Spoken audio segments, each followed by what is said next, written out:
When my dad died, I was so incredibly sad.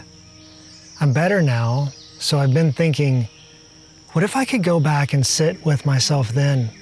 What would I say? For me, I couldn't have talked that morning. All I could do was cry. And I couldn't have listened. It was like the sadness was too loud to hear anything else. But in the days that passed, as the numbness began to set in, if you've lost someone, you probably remember how along with all that pain, you start to feel numb all at the same time. That's how it was for me. It felt unreal, and it felt like I was dreaming, but it also felt so final and concrete. That's the version of me I'd like to meet now, and this is how I'd imagine that talk. First, I'd just sit there. I remember back then, I just always wanted to be around someone. I felt so alone. And even the smallest acts of kindness meant so much.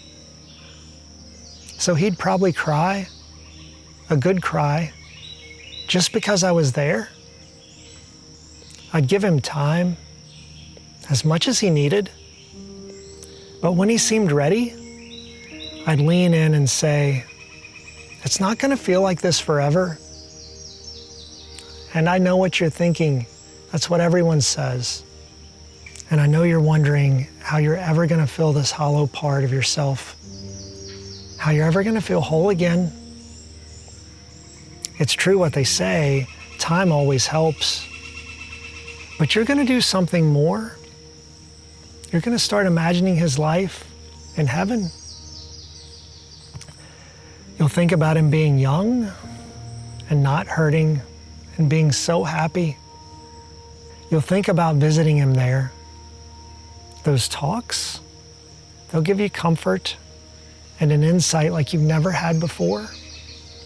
The more you do it, the less it's going to feel like you lost him, and the more it's going to feel like he's where he was ready to be. He'd probably say, maybe he's where he was ready to be, but I wasn't ready. I wasted so much time. I could have talked to him more. I could have done more with him.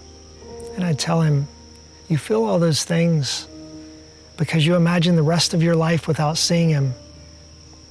And that feels like a really long time. I get it. It could even be a half century. He'd probably half smile and say, you're not helping. But I'd tell him quietly, it's not as long as it feels. He'd probably get annoyed because I would have. But I'd keep talking and I'd say, 50 years feels long because our lives are measured in decades. But the more you imagine heaven, where life has no end, it won't feel as long. And as much as you miss him now, as deep as it hurts, I don't think he feels it like you do.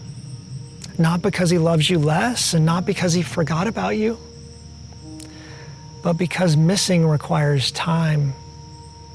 They don't even have time in heaven. So to him, it doesn't feel like you left. And the more you understand what heaven might feel like, you won't hurt as bad either. You're going to go through a lot of awful stuff, starting with the funeral and all the stuff that happens afterwards. You'll feel like you weren't even allowed to grieve because of all that stuff. But you'll have your time to grieve, and you'll have your time to heal. Honestly, it'll take years, but you'll work through more than you realize, and you'll come out of it all a bit different, but better. He's gone, but he's not going to feel far away.